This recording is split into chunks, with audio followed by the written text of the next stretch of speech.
E para a gente conversar um pouco mais sobre o impacto dessas tarifas de Donald Trump, Sônia, nós estamos recebendo aqui no nosso estúdio o professor Emanuel Pessoa, que é advogado especializado em direito empresarial, esteve conosco em outras oportunidades já aqui debatendo questões semelhantes e hoje, viu, Sônia, vai estar aqui conosco para a gente, nesse pontapé inicial, já trazer algumas considerações importantes sobre o impacto disso tudo. Bom dia, professor, seja bem-vindo aqui. Bom dia, prazer estar aqui com vocês. Bom dia, professor. Eu gostaria que fosse um momento melhor, né? O Brasil agora sob ataque, especialmente a produção industrial e a produção agrícola. Qual que é o impacto disso para a economia brasileira? Já é possível traçar ali uma conta de como nós vamos ser afetados se no começo de agosto, aí, no dia 1º de agosto, efetivamente essas tarifas começarem a vigorar? Bom, o grande problema para o Brasil é que os Estados Unidos são o nosso principal mercado de exportação industrial. Embora o Brasil tenha uma corrente de comércio muito mais forte com a China, se você excluir soja e minério de ferro e óleo cru, a exportação para a China ela é muito pequena na prática comparada com a exportação para os Estados Unidos. E é para lá, por exemplo, que a gente manda os aviões da Embraer. Então, imediatamente, nós vamos ter um problema na produção industrial. São Paulo vai ser extremamente afetado, desproporcionalmente, inclusive. E a gente sabe que, por mais que o agronegócio, como você falou mais cedo, seja o que salva a lavoura no Brasil das contas públicas, o emprego industrial é aquele que paga melhor para os trabalhadores. Então, vai ser um efeito muito forte no nível de emprego e cascata, né? Porque o trabalhador da indústria ganha bem mais do que o trabalhador da lavoura. Professor, seja muito bem-vindo ao nosso programa, ao Jornal Gente. Aliás, o bom dia aí para nossa audiência nessa sexta-feira, dia 11 de julho. Nossa, já passamos aí da metade do ano. E com assuntos, assim, como disse o senhor, que o senhor gostaria de estar destrinchando assuntos melhores. Mas, infelizmente, esse é o que está nas manchetes no mundo todo. A briga de tarifaço, a guerra entre Brasil e Estados Unidos. E o que eu queria começar perguntando para o senhor é a respeito da lei da reciprocidade. Quando Donald Trump escreveu a carta para o Brasil, o presidente Lula mandou devolver e diz que vai adotar a lei da reciprocidade. Gostaria que o senhor explicasse para o nosso ouvinte, para o nosso telespectador, o que é a lei da reciprocidade e o que pode acontecer nesse caso. Olha, em tese, nas relações internacionais, os países se conduzem de uma forma equilibrada, no sentido de que o que você faz comigo, eu faço com você. Só que nós somos quem está com o pires na mão, precisando exportar, melhorar a nossa renda, aumentar a produtividade e conseguir mais dólares. Aplicar reciprocidade contra os Estados Unidos só vai fazer o seguinte, o Trump deixou claro, se nós aumentarmos tarifas contra os Estados Unidos vão aumentar no que nós aumentarmos. Isso vai significar, na prática, se realmente isso for seguido ao pé da letra, de que o comércio exterior com os Estados Unidos vai simplesmente ser aniquilado nessa sequência de reciprocidade. Inclusive, é uma bobagem tão grande que o Brasil, por exemplo, eles exige visto de turismo para os americanos. Olha o nível da bobagem. O nosso turismo é fraquíssimo, nós recebemos menos estrangeiros no Brasil inteiro do que qualquer cidade média europeia. E aí, em vez de a gente abolir o visto para os países que têm os turistas que gastam mais dinheiro, nós colocamos essa dificuldade adicional. Tudo em prol da tal reciprocidade. Isso entra num ponto que são pessoas querendo fazer política internacional como se fosse política de grêmio estudantil. Política de relações exteriores é uma política comercial, sem colocar vendedores. Então, o que você quer fazer? Você quer vender o Brasil, você quer vender o produto Brasil, você quer vender a vinda ao Brasil. Você tinha que ter eliminado o visto de turismo para os americanos, eliminado o visto de exigência de visto de turismo para os chineses, como os europeus eliminaram para a gente. Você passa 90 dias na Europa sem necessidade de visto. E da mesma maneira, nós deveríamos procurar formas que, em vez de entrar em discussões com os outros países, focar que o nosso negócio são negócios. Então, o que tem acontecido é que o Brasil tem tomado algumas posições em cenários internacionais que tem antagonizado com os Estados Unidos, sem que isso traga outros ganhos para o Brasil. Então, se nós estivéssemos, por exemplo, antagonizando com os americanos e isso nos trouxesse vendas adicionais, ganhos econômicos adicionais que pudessem compensar a perda dos Estados Unidos, isso seria uma estratégia de vendas. Não é o caso. Então, nós estamos simplesmente perdendo um grande mercado sem necessidade e sem nenhum ganho em função disso. Emanuel Pessoa, advogado especializado em direito empresarial, está falando conosco no Jornal Gente, trazendo considerações da vida prática a respeito desse imbróglio em que está metido o governo brasileiro a partir do tarifaço de Donald Trump em relação a produtos que são produzidos, né, aqui em território nacional. Queria que o senhor trouxesse mais elementos sobre a atuação da diplomacia nesse caso, né? Muita gente defendendo o afastamento da política, de questões partidárias, para que possamos tratar de questões comerciais e relações de estados. Tanto no Brasil quanto nos Estados Unidos, essa contaminação prejudica esse processo? Acho que as pessoas pensam, né, que o motivo real pelo qual o Donald Trump teria imposto esse tarifaço Brasil de 50% seria o motivo que ele declarou, que seria aí o caso de ele imaginar que exista, e não é o ponto dessa discussão se existe ou não, uma suposta perseguição judicial ao ex-presidente Jair Bolsonaro. Vamos deixar muito claros, países não têm amigos, países têm interesses. Essa conversa do Donald Trump de falar que é uma defesa do Jair Bolsonaro, isso é a conversa que ele conta, isso não é a verdade, isso é a perfumaria. A verdade é uma só. Os Estados Unidos têm ficado extremamente incomodados com a posição do Brasil em insistir em fóruns internacionais e capitalizar a desdolarização do comércio internacional.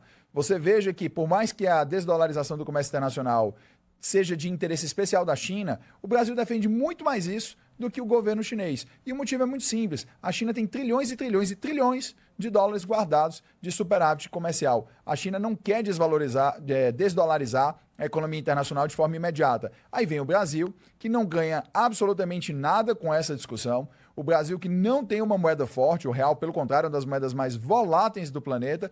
E vem o Brasil fazendo política de grêmio estudantil, ficar defendendo a desdolarização da economia internacional, coisa que nem mesmo o governo chinês faz uma defesa tão enfática. Para quê? A gente não ganha nada com isso. Só que isso incomoda o Trump por um motivo muito simples. Se você desdolarizar o comércio internacional, os Estados Unidos não conseguem financiar a sua gigantesca dívida pública com juros tão baixos quanto eles têm.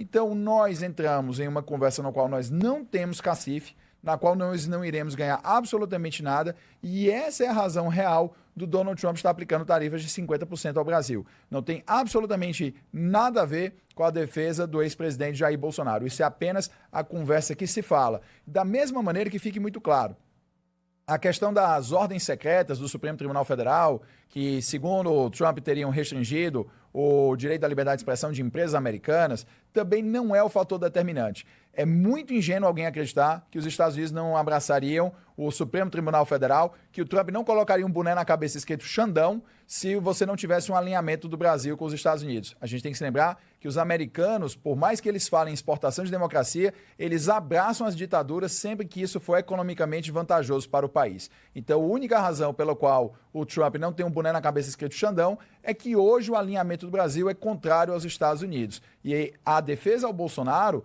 é unicamente pelo fato de que a política externa do Brasil durante o governo Bolsonaro era muito mais alinhada com a americana. Então isso não tem absolutamente nada a ver com questões processuais. Isso é um interesse puramente econômico.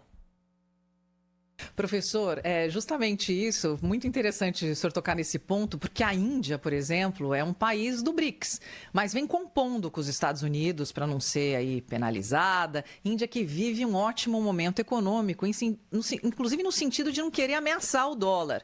E aí o Brasil, que também é BRICS, que também tem uma relação de amizade de 200 anos com os Estados Unidos, sofre aí esse tarifaço ou ameaça de tarifaço, enfim, a entrar em vigor dia 1º de agosto, segundo a carta de Donald Trump. Em termos de geopolítica, como é que o senhor vê isso? Índia, Brasil, Estados Unidos, a Europa no meio, quer dizer, a gente tem que colocar isso num contexto global. Que é o seguinte, por mais que o maior parceiro comercial do planeta Terra se chame China, o maior importador de produtos industriais do planeta Terra são os Estados Unidos. Então, toda economia ela enriquece mais rapidamente quando ela exporta produtos industrializados e não produtos agrícolas. Eu não estou dizendo que exportar o agronegócio é ruim, pelo contrário, é maravilhoso. Tanto que os Estados Unidos são o nosso maior competidor no mercado internacional pela venda de alimentos. Só que quando você exporta produtos industriais, você tem alguns fenômenos que acontecem. Primeiro, é que economias que são exportadoras do setor industrial, elas são obrigatoriamente economias que investem massivamente em tecnologia, porque do contrário, elas não conseguem competir com as outras empresas. E o investimento em tecnologia é o que aumenta mais rápido a produtividade do trabalhador. Nós temos salários baixíssimos no Brasil porque a nossa produtividade, ela comparada com padrões internacionais, é simplesmente ridícula. E não é porque o trabalhador brasileiro não gosta de trabalhar, é porque ele não tem nível de instrução, ele não tem os equipamentos, ele não tem o treinamento adequado. E por conta disso é que a nossa massa salarial é simplesmente ridícula. Hoje, um garçom chinês, numa cidade média na China, ganha muito mais do que um advogado médio ganha numa cidade grande brasileira. Então, a gente precisa começar a entender que a exportação de produtos industriais é o que realmente ajuda o desenvolvimento econômico a ser muito mais rápido e efetivo. E aí, o que a Índia faz? A Índia vai exportar produtos industrializados para quem? Para a China? Não vai. A China é a grande fábrica do mundo. Então, a Índia sabe que ela precisa exportar produtos industrializados para os Estados Unidos. E se a Índia se mantém numa boa relação com os americanos, ela consegue captar mais mercado para suas indústrias, principalmente porque os Estados Unidos têm todo o interesse em não comprar produtos industriais da China o quanto puder evitar. Por isso é que a produção industrial da China tem sido deslocada para outros países da Ásia. O Vietnã hoje é uma grande plataforma de reexportação de produtos que, na verdade, antigamente eram produzidos na China. Como o Paraguai tem virado uma plataforma de venda para o Brasil de produtos têxteis, né, que eram antes fábricas brasileiras, que se deslocam para o Paraguai por conta de salário mais baixo, energia mais baixa, falta das grandes dificuldades que a gente tem no Brasil, logística, tributária, trabalhista, e mandam de volta para o Brasil, aproveitando as regras do Mercosul. Então a Índia faz esse alinhamento com os americanos porque eles querem aumentar a sua exportação de produtos industriais para continuar alavancando o crescimento econômico em ritmo acelerado que eles têm. E o Brasil simplesmente não se integra às cadeias produtivas globais, não consegue se tornar um player de exportação industrial, e isso, infelizmente, faz com que o Brasil acabe tendo uma política super errática, que as coisas vão se autoalimentando sempre para o pior para a nossa economia. Agora, o Brasil vai ter condições, né, de negociar com os Estados Unidos? O senhor vê a possibilidade de se chegar a algum acordo, algum tipo de recuo por parte do discurso brasileiro, que tanto foi o responsável pela tua análise aqui, para chegarmos a essa situação com os americanos? A gente tem 3 coisas aqui que podem acontecer, que a primeira é o seguinte: os americanos compram muito do Brasil proteína, do ponto de vista do agronegócio, e compram muito café e suco de laranja. A gente sabe que são produtos que os americanos consomem em grandes quantidades. Só que você tem aí a Colômbia e o Vietnã desesperados para substituir o Brasil no mercado do café internacional. Você tem a Austrália, que está aí também doida para vender carne no lugar do Brasil, e a Argentina. Então, os americanos vão simplesmente comprar de outros países. Aí você pode imaginar, mas vai dar inflação nos Estados Unidos. Será? Ou será que os outros mercados vão tentar compensar o preço para comer a participação brasileira? Isso é a primeira possibilidade. A segunda é a triangulação. O Brasil, em vez de exportar diretamente para os Estados Unidos, vai exportar para um país intermediário que tem tarifa baixa, e esse país vai reexportar o nosso produto agrícola para os Estados Unidos. Vai aumentar o custo de logística, vai aumentar o custo final, o que vai fazer com que a gente tenha, de qualquer maneira, uma diminuição na venda, e vai perder mercado. E a terceira possibilidade, que é muito difícil, porque no Brasil a política externa ela é política de grêmio estudantil, nós deveríamos nos compor com os Estados Unidos de uma forma profissional, com negociadores profissionais, pessoas preparadas, capacitadas, que estejam fazendo política de Estado e não política de governo. Pessoas que estão preocupadas com o desenvolvimento do país e não com a próxima eleição. Se nós conseguirmos sentar com os Estados Unidos e rever as tarifas, é possível sim que elas caiam.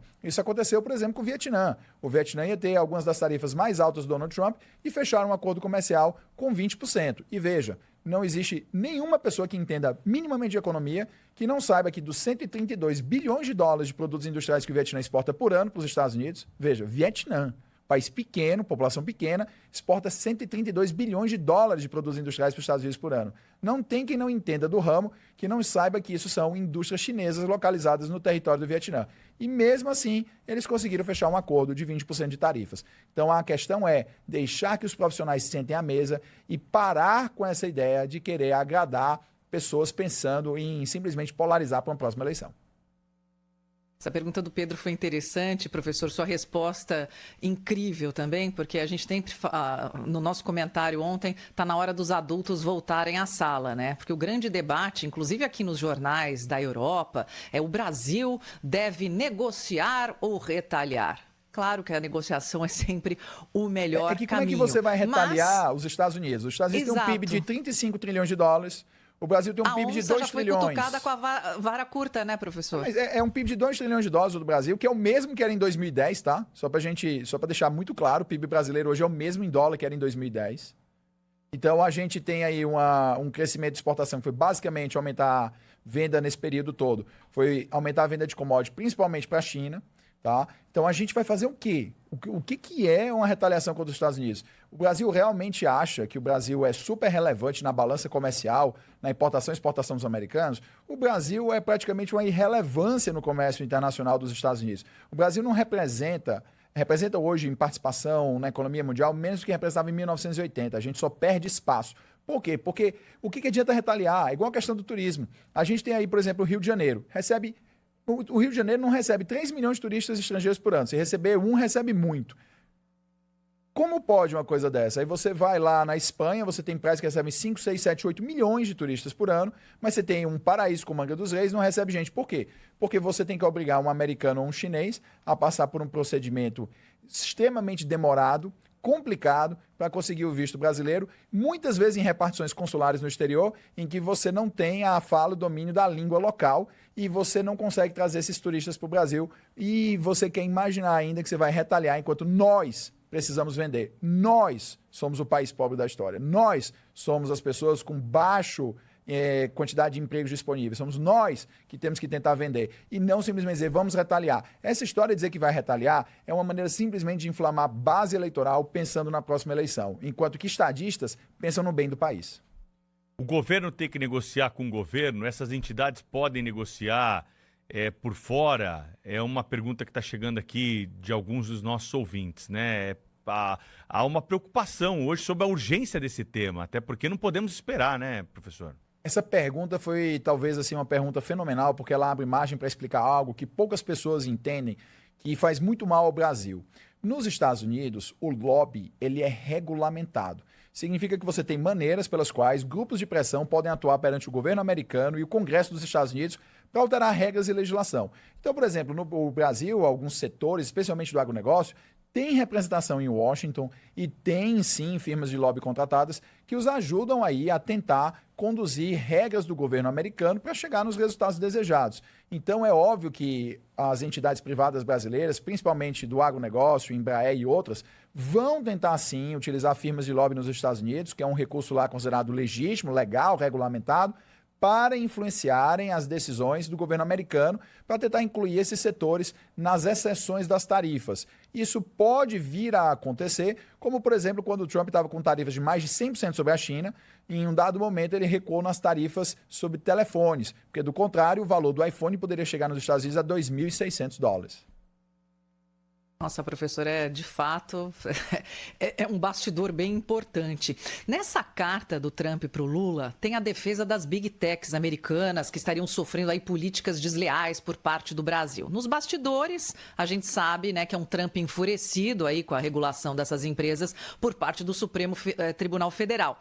Em países da Europa, como aqui na França, a regulação, professor, só que porém foi aprovada pelo parlamento, o que traz mais legitimidade. Eu queria saber como é que o senhor vê essa situação no Brasil.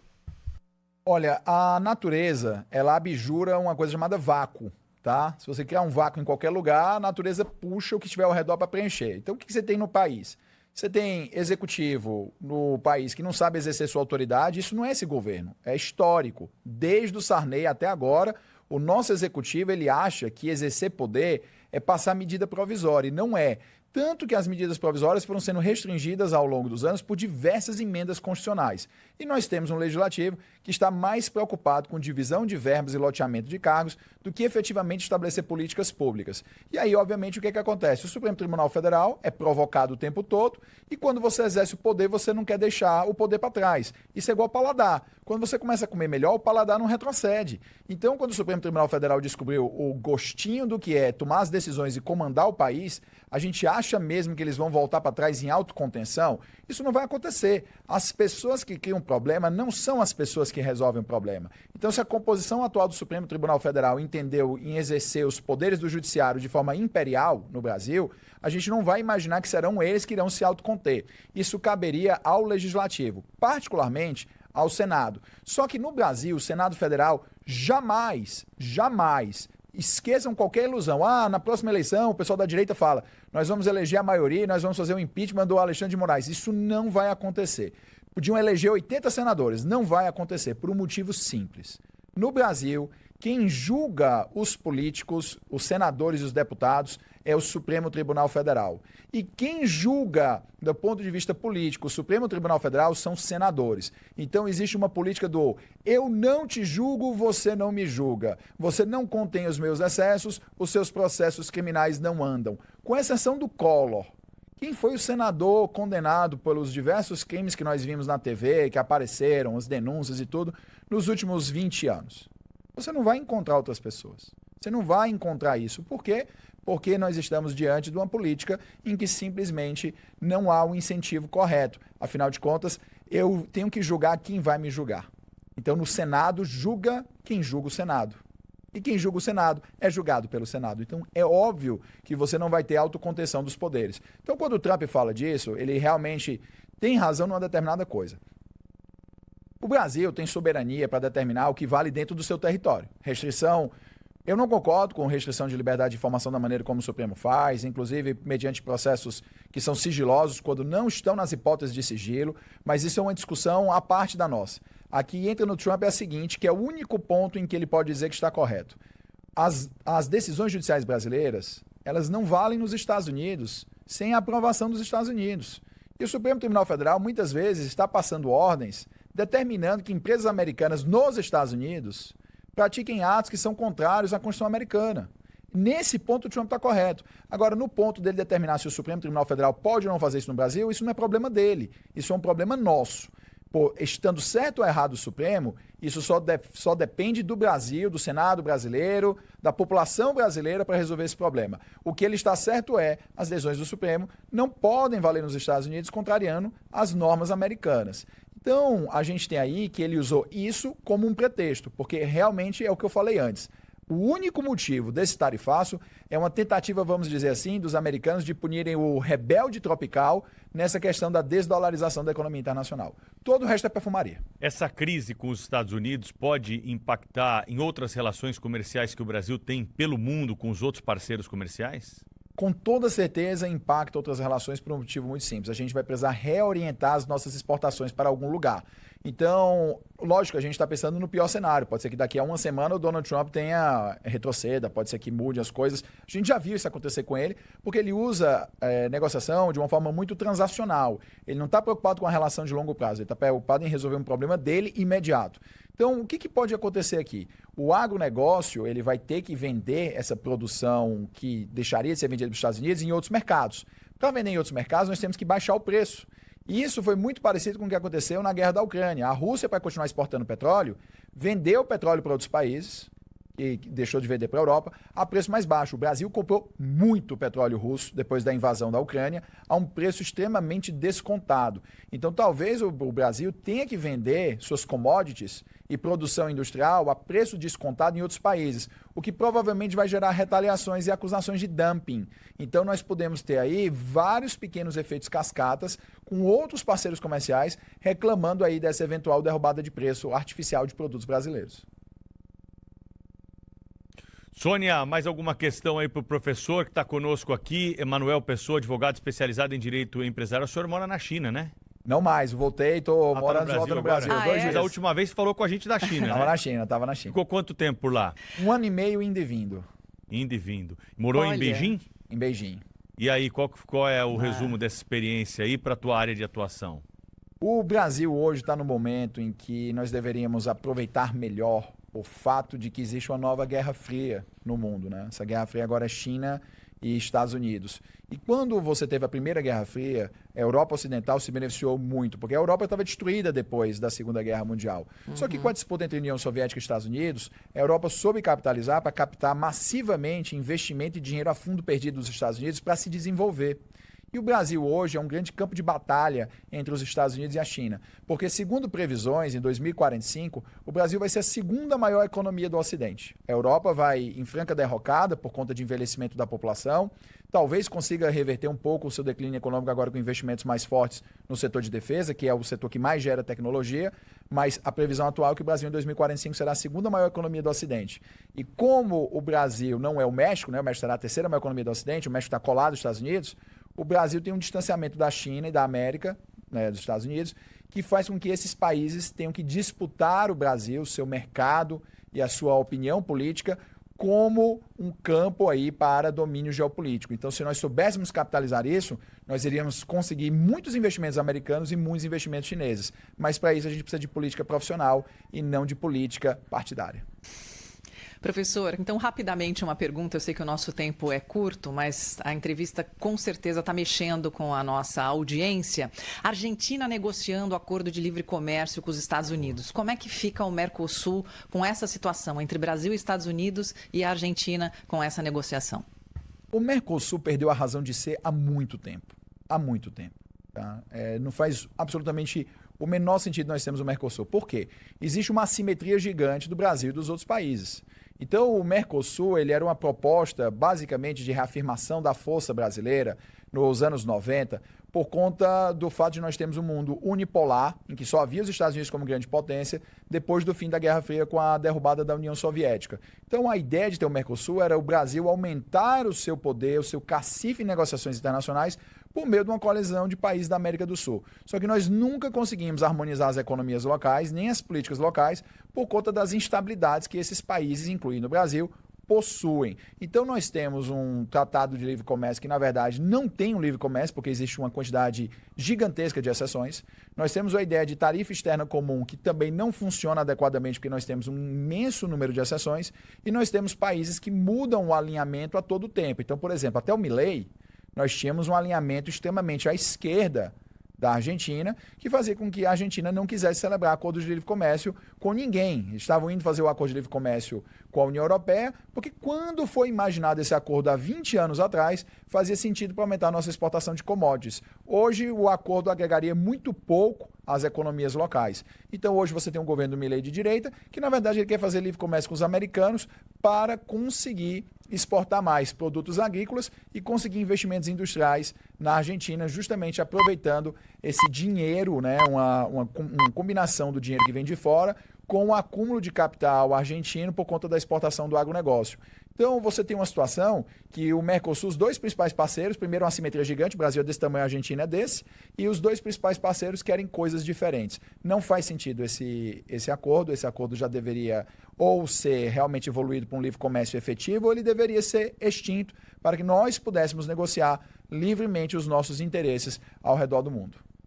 Conversamos com Emanuel Pessoa, advogado especializado em direito empresarial, na abertura do Jornal Gente, sobre essas questões envolvendo as tarifas de Donald Trump ao Brasil e os impactos, claro, para a nossa economia e também para a nossa política. Muito obrigado pela presença aqui no nosso estúdio hoje para debater um pouquinho mais a fundo. É um assunto tão importante para o Brasil, o mais importante da ordem do dia. Um grande abraço e até uma próxima. Obrigado a vocês, grande abraço.